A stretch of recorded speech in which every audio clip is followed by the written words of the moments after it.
Шивегени капка ката албайсың деген сөз бар эмеспи эл оозунда. Дал ушул сыңарындай бар талантты ички дүйнөгө катып жүрө албайт экенбиз. Дегеним, көөдөндөгү өнөр эртеби, кечпи баары бир күнү көкүрөктү жарып чыгат тура. Жараткандан келген талантты таптап баккан кыргыз эли кандай бай эл. Анын кол өнөрчүлүгү, устачылыгы, зергерчилиги, ырчы чоорчулугу айтор айтып жазып бүтө албайбыз. Ал эми Кыргыз өлкөсү кандай керемет жер. Суу десең мөлтүр суусу, бийик арча карагайлуу тоолору, чытырман токойлор, салкын таза абасы, дал ушундай кереметтүү кооздукту сөз менен жеткире албайбыз. А бирок мен төмөндө сөз кылган сулуулукту ирэти менен бир жайгаштырып, түркөн түстүү боектордун негизинде Кыргыз өлкөсүндө аңазалаган асыл өнөрлөрдүн бири бул сүрөтчүлүк өнөрү десек жаңылышпайбыз. Ар бир кесип ардактуу көрсөтүүсүнүн бул жолку каарманы көз жоосун алган кереметтүү сүрөттөрдүн ээси, сүрөтчү Алмамбет Копоев жөнүндө болмокчу. Мен сүрөтчү боломго деп ойлочу эмесмин. Анткени бир сүрөтчү болуш бир кол жеткисиз нерседей сезилчү да мага. Бирок абдан кызыкчумун. Бала кезден ойноп жүргөндө талаада баткактардан, ылайдан киши жасап, ар кандай формаларды жасап абдан кызыкчумун. Менимче ушу скульптор болгум келчү да. Анан кийин сүрөтчүлүк өнөрдү көрүп түшүнгөндөн кийин сүрөтчү болгум келе баштаган.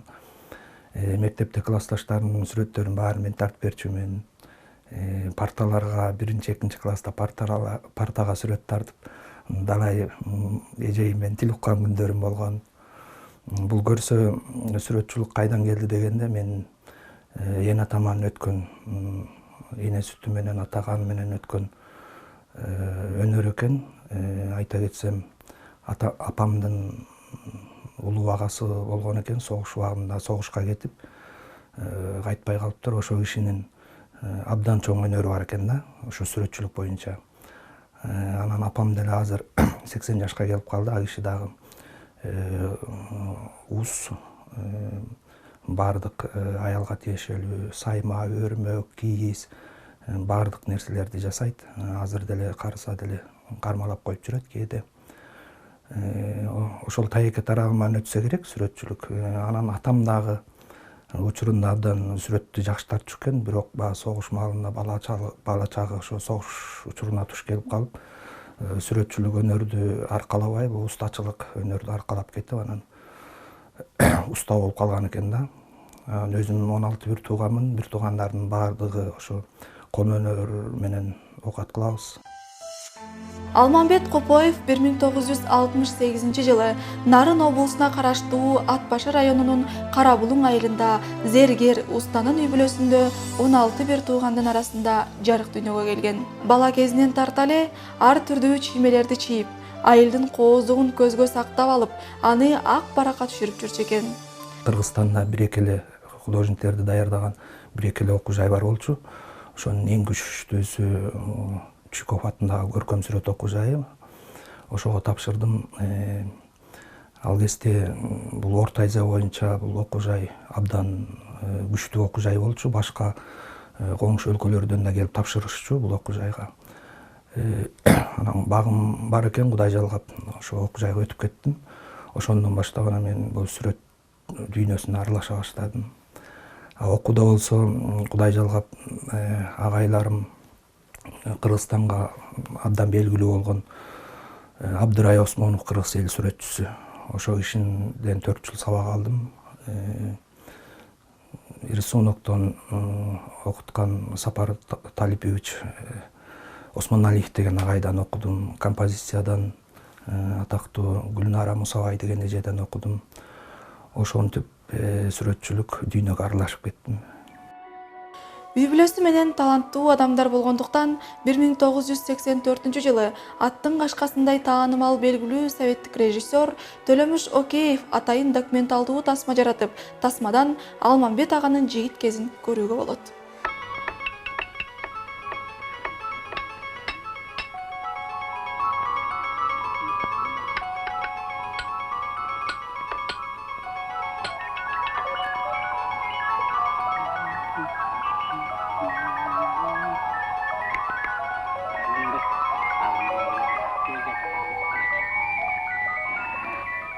Koydun mu?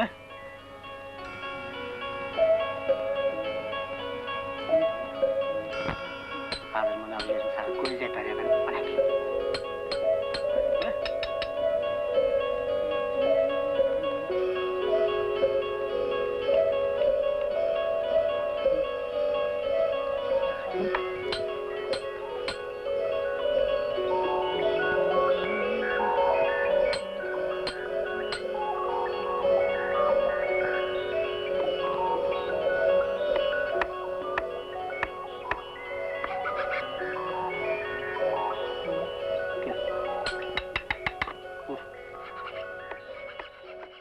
Бул эми сүрөтчүлүк бир Кудайдан берилген бир өзүнчө бир касиет экен. Бул башка деле кесипти тандап кеткенге мүмкүнчүлүгүм бар болчу, бирок такыр жан дүйнөмө бир тынчтык бербей койду да. Бул кайда барсаң деле оюңан кетпейт, баягы көкүрөгүңдө бир башка дүйнө, өзүң бул дүйнөдө жашап аткан менен бир жан дүйнөң, сезимиң башка дүйнөдө жүргөндөй абалда жүрө берет экенсиң да. Анан ошону түшүндүм да, жок бул мен өмүрүмдүн акырына чейин бул сүрөт менен алектенбесем болгудай эмес деп, ошондой чечим кабыл алып анан ошон үчүн сүрөтчүлүк менен иштеп келатам. Быйыл бир 30 жылга жакын убакыт болуп калды. Бир жаман жери бизде сүрөтчүгө керектүү боёктор чыкпайт. Бул Россиядан келет, негизги биздин боёкторубуз. Кийинки убактары Кытайдан да келип калды, бирок Кытайдын краскалары деле кийинки убактары жакшы сапаттуу краскалар келип атат. Бул май боёк көпчүлүгү көп түшүнө беришпейт. Бул жөн эле жанагы терезе сырдаган, пол сырдаган масляный краска менен тартышат деп ойлошу мүмкүн да. Бул май боёк бул өзүнчө бир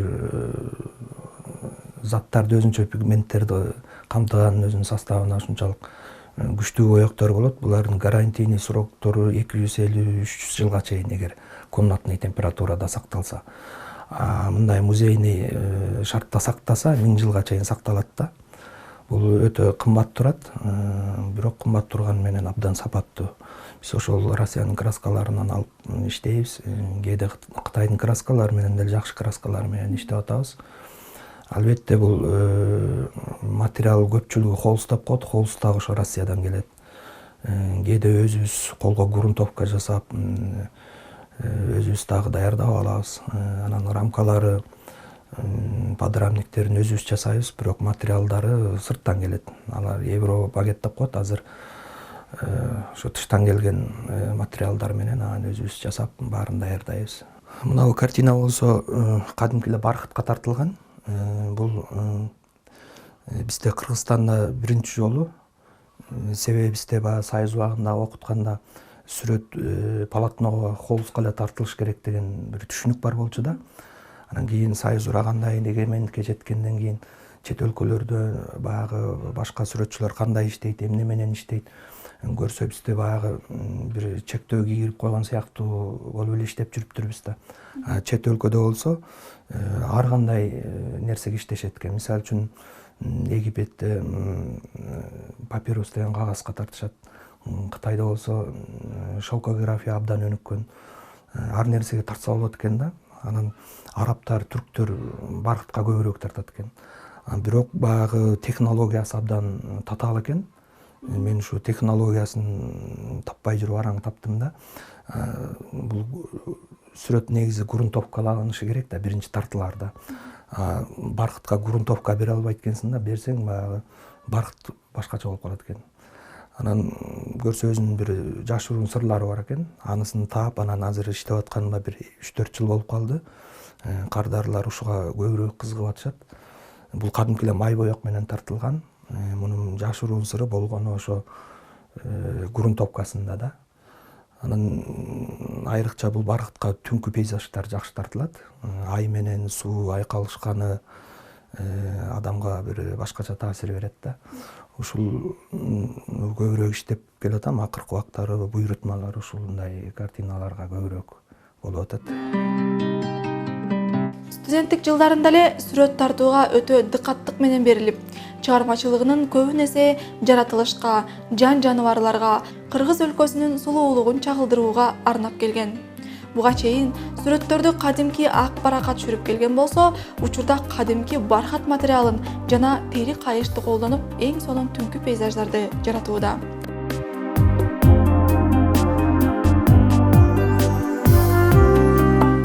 Мен азыр бархатка түнкү пейзажды түшүрөбүз.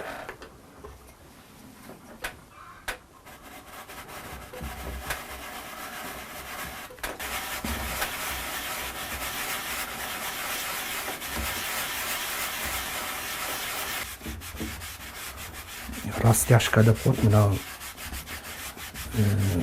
краска акырындык менен караңгыга сиңип кетиш керек да. Кистинин истери түшпөй, билинбей тумандап кетсе жакшы көрүнөт да.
Оюма албетте ар кандай нерселер келе берет, бирок жакшы ойду ойлогонго аракет кылам мен ар дайым.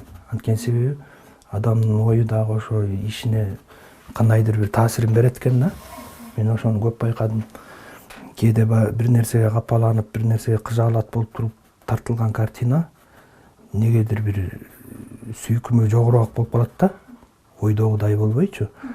Кийин анын сырын кийин байкадым. Көбүсү бул картина адамдын биоэнергиясын кадимкидей сактап калат экен да. Анан аны баягы элдер ошону сезет экен. Көзгө көрүнбөйт эми энергия, бирок ошону адам сезет экен да. Капаланып турганда картиналарым оңой менен сатылбайт да.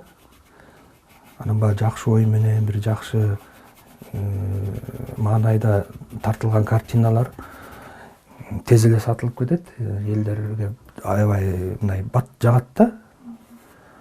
Бул көрсө ошо сүрөтчүнүн баягы энергиясы ушу кадимкидей картинага өтөт экен.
Мынакей жанакы тартып баштаган сүрөтүбүз даяр болду.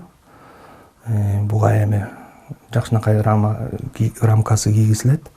Ошону менен даяр болот бул сүрөт. Сатыкка кете берет.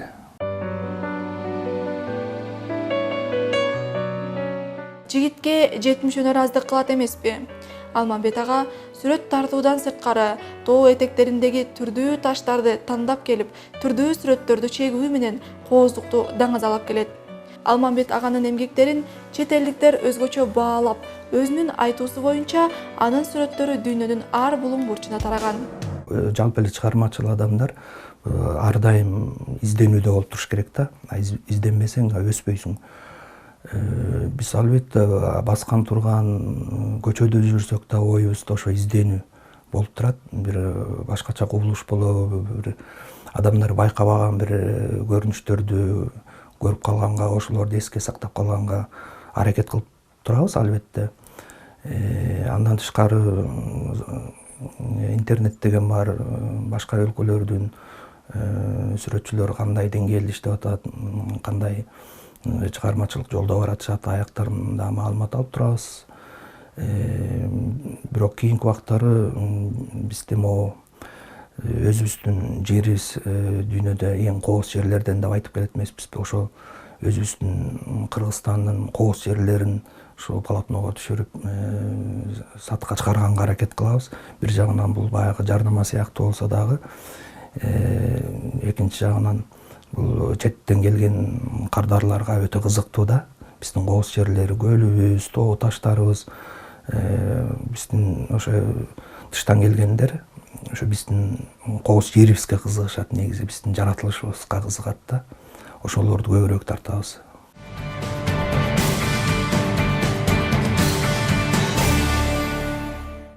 Менин картиналарымдын 50%-нан көбүрөөгү десем болот го, көпчүлүгү чет өлкөгө кетет. Буйрутмалар болуп турат албетте. Бирок буйрутмага караганда мен эркин иштегенди жакшы көрөм. Ушул 30 жылга жакын аралыкта өткөн жылы бирөөлөр суроо бергенинен ошо ойлонуп, анан өз алдынча иликтеп көрсөм, дүйнөнүн бир 24 өлкөсүндө менин картиналарым бар экен. Баягы частный коллекция деп коет эмеспи ошондо. Бул мен билгенден билбегендери да болушу мүмкүн. Анан болжол менен ушунча убакыттын ичинде 7,5 миңдей картинам сатылыптыр. Бул майда чоңу аралаш, чоңу да майдасы да аралаш. Анан албетте буну менен сыймыктанам. Бул мен өзүм барып көрбөгөн, билбеген өлкөлөрдө менин картиналарым илинип турат экен. Атасынын жолун жолдоп учурда уулу Азирет Копоев дагы заманбап техникалардын негизинде мыкты сүрөттөрдү жаратып келүүдө. Жубайым Исраилова Гүлай Муташевна бул өзү кесиби боюнча мугалим, географ. Бирок мен студент кезде, экөөбүз таанышкан кезде ал ошо мен окуган окуу жайда лаборантка болуп иштечү, Чуковдо. Ал сүрөтчүлөрдүн жан дүйнөсүн түшүнгөн, сүрөтчүлөргө аралашып жүргөн кыз экен. Экөөбүз үйлөнгөндөн кийин албетте ал деле мени туура түшүнүп, мен иштейм дегенде шартымды түзүп берип, ойлонуп, баягы ойго батып, кыялга батып жүргөндүн баарын эле туура түшүнүп, туура кабыл алып, колдоп турат. Ошон үчүн Кудайга шүгүр, ортобузда 4 бала бар, 3 кыз, 1 эркек. Мындан уулум менин жолум менен кетти. Уулум дагы ошо художник, бул современный стилде иштейт. Бул компьютерный дизайнер, интерьерный дизайнер деп коет. Биринчи Чуйковду бүткөн. Мен окуган окуу жайдын ошо педагогикалык отделениясын окуп бүтүп, андан кийин КГУстанын ушул промграфика, интерьерный дизайнер жагын бүтүрүп, азыр өз кесиби менен иштеп атат.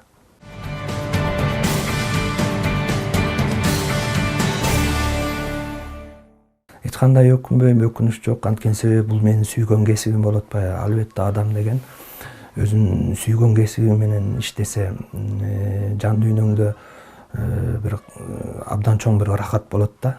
Адам өзүнүн иштеп аткан ишинен сөзсүз рахат алыш керек. А рахат алыш үчүн ошол кесипти сүйүш керек да. Мен өкүнбөйм эч убакта.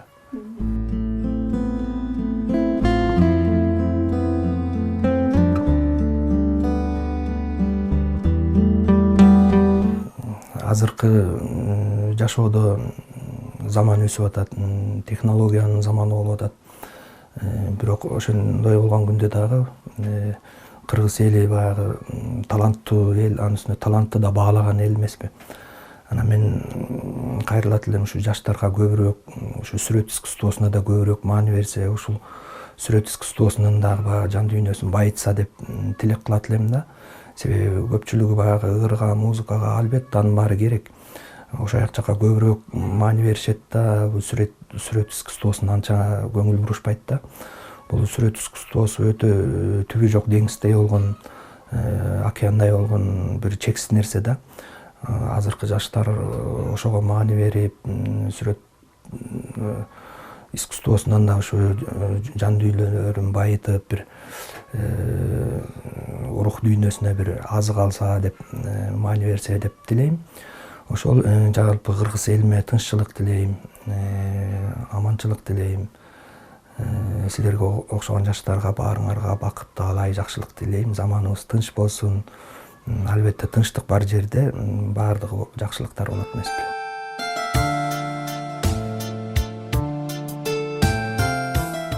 Сүрөт искусствосу өзүнчө бир бүтүндөй аалам дегенге негиз бар эмеспи? Жөнөкөй адамдар байкабаган кооздукту сүрөтчүлөр баамдап, жан дүйнөсүнөн өткөрүп, чыгармачылык дилгерлик менен иштеп, карап турган адамга жандуу картинаны чагылдырат. Өз кесибин сүйгөн адамга анын оор кыйыштары, татаалдыгы анчейин оорчулукту жаратпайт тура. Алмамбет агабызга ден соолук, үй бүлөсүнө тынчтык, ишине чыгармачылык эргүү каалап, бул көрсөтүүбүздү жыйынтыктайбыз. Сиздер ар бир кесип ардактуу көрсөтүүсүнүн бул чыгарылышында Алмамбет Копоев жараткан сүрөт дүйнөсүнө саякатта биз менен бирге болдуңуздар.